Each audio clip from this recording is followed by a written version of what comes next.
Tu prends Matthieu 13. Matthieu 13, 44. Et puis, tu sautes, tu prends 51 à 52. Nous lisons le livre de Matthieu 13. Le verset 44 à sauter 51, 52. Nous lisons au nom de Jésus-Christ. Amen. La tête, par rapport des sévères, délivrés du coin des sénévés, du levain, du trésor caché, de la perle et du filet. 44. Le royaume des cieux est encore semblable à un trésor caché. Amen.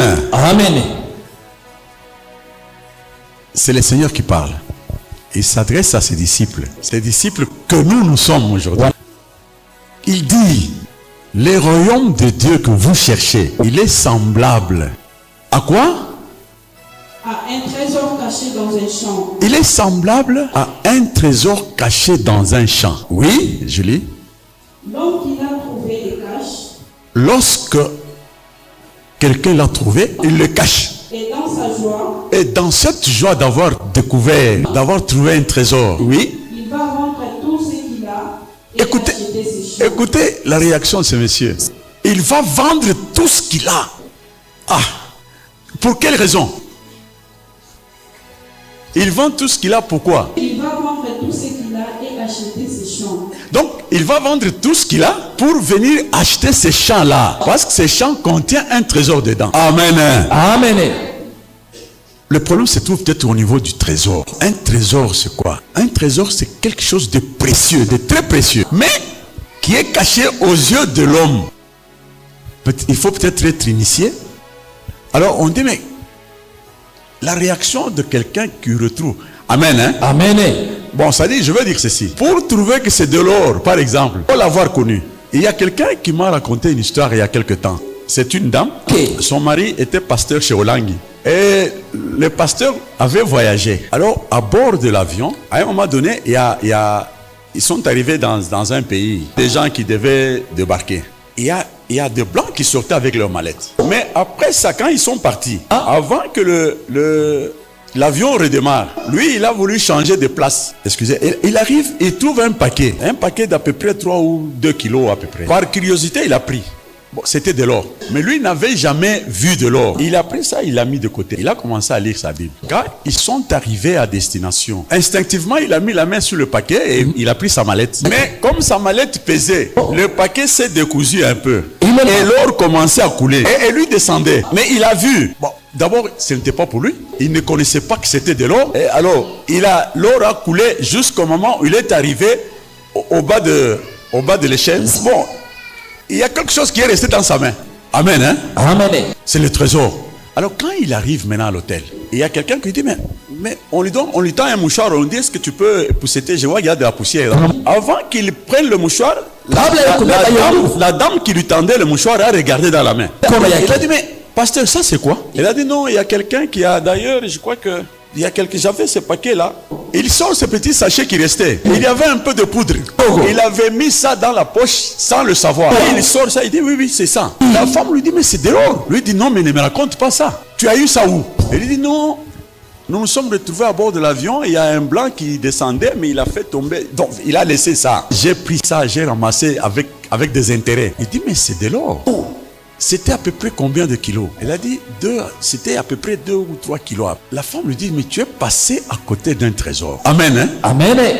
C'est ce qui arrive. Voilà, le Seigneur a constaté que la façon des disciples d'adorer Dieu, marcher avec lui, n'était pas en rapport avec quelqu'un qui a rencontré de l'or, quelqu'un qui a découvert un trésor. Mais c'est cette attitude que nous avons chaque jour. Nous avons l'air des gens qui n'ont rien trouvé. Notre façon d'adorer, notre façon de marcher avec Dieu.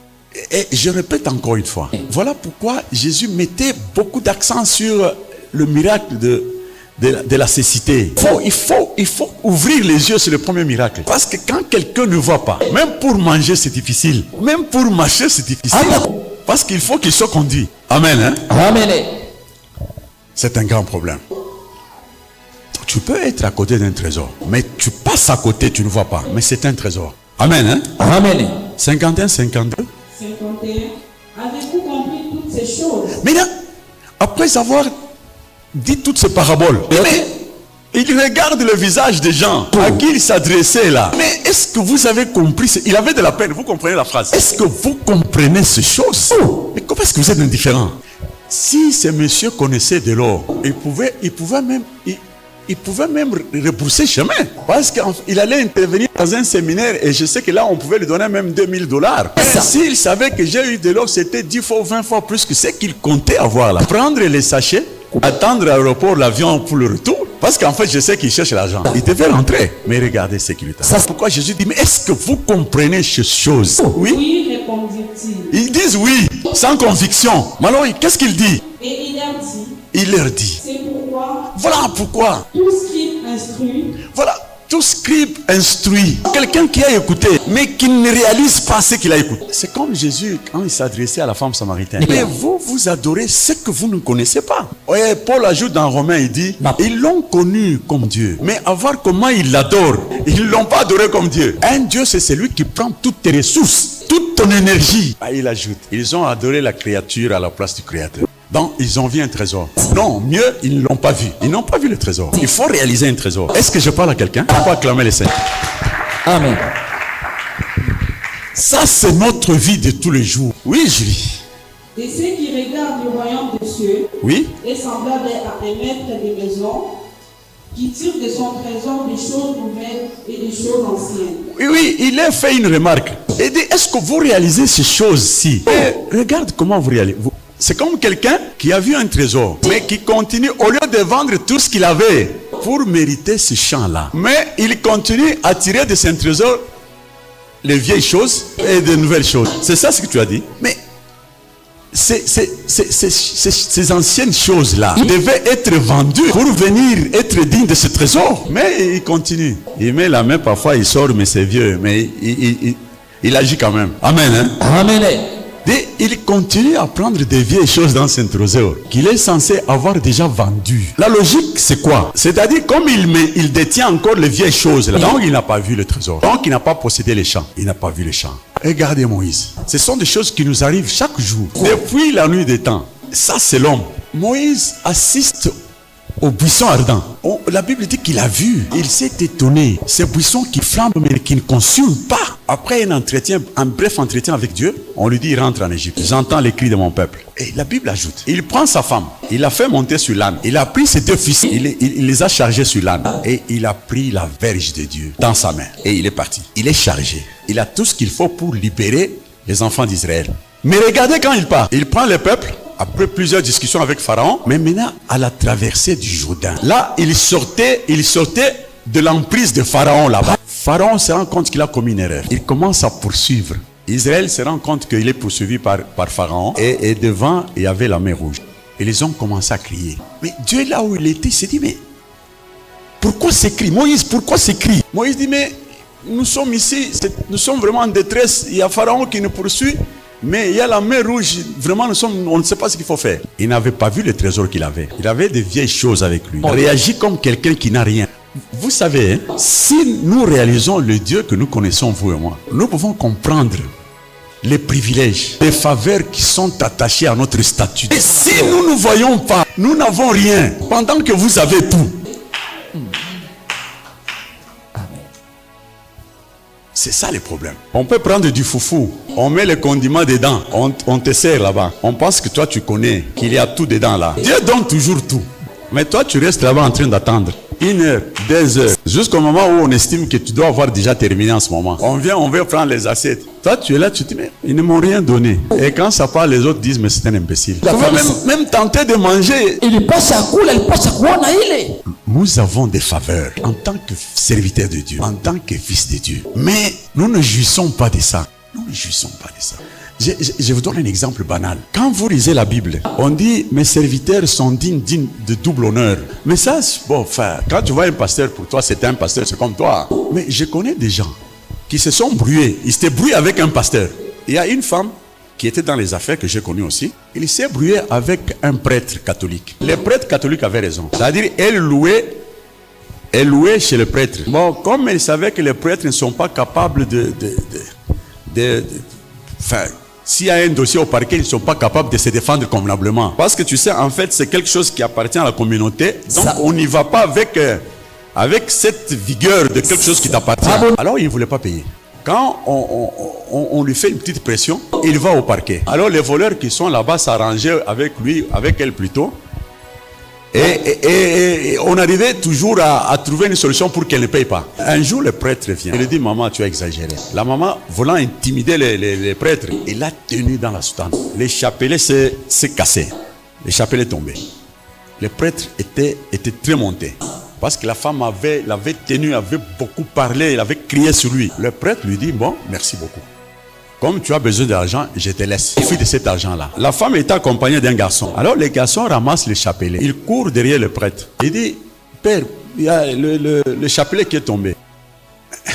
Le prêtre lui dit, je ne ramasse rien. Laisse le chapelet là où il est. Cette maman-là rentra de compte à ce chapelet. Et la semaine qui suivait, la mère est décédée. Cette mort était subite. Nous avons commencé à chercher. On cherchait à comprendre. C'était une collègue. On cherchait à comprendre, mais cette mort, est-ce qu'elle était malade ou c'était quoi?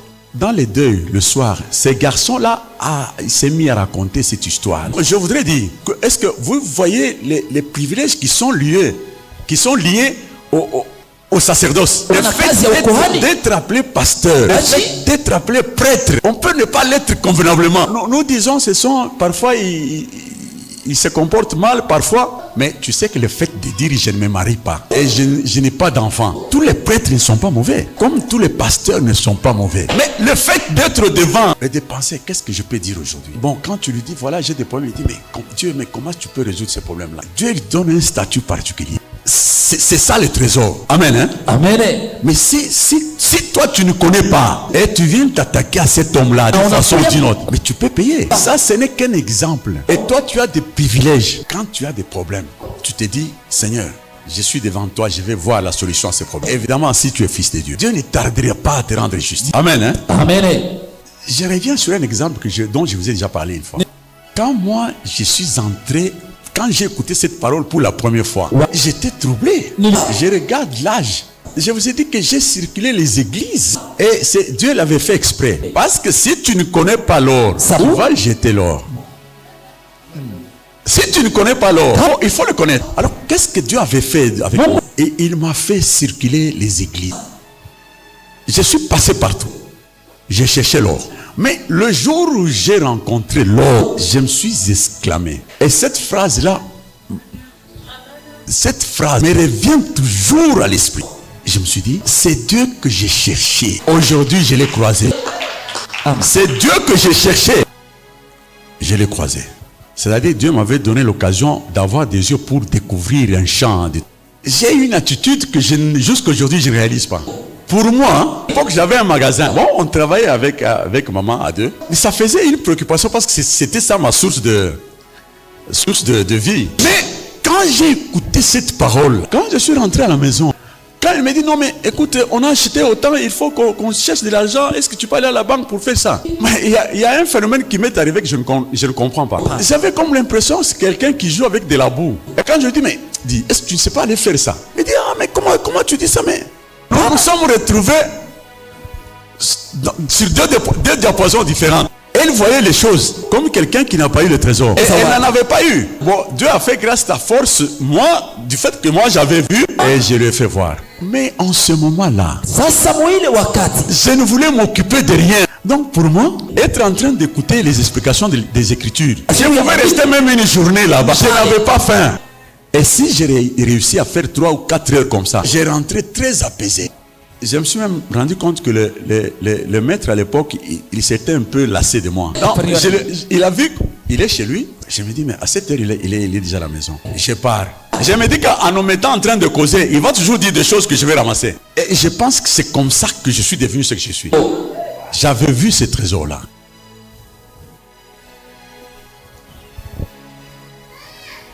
Amen. Hein? Amen. J'avais vu. Il faut connaître.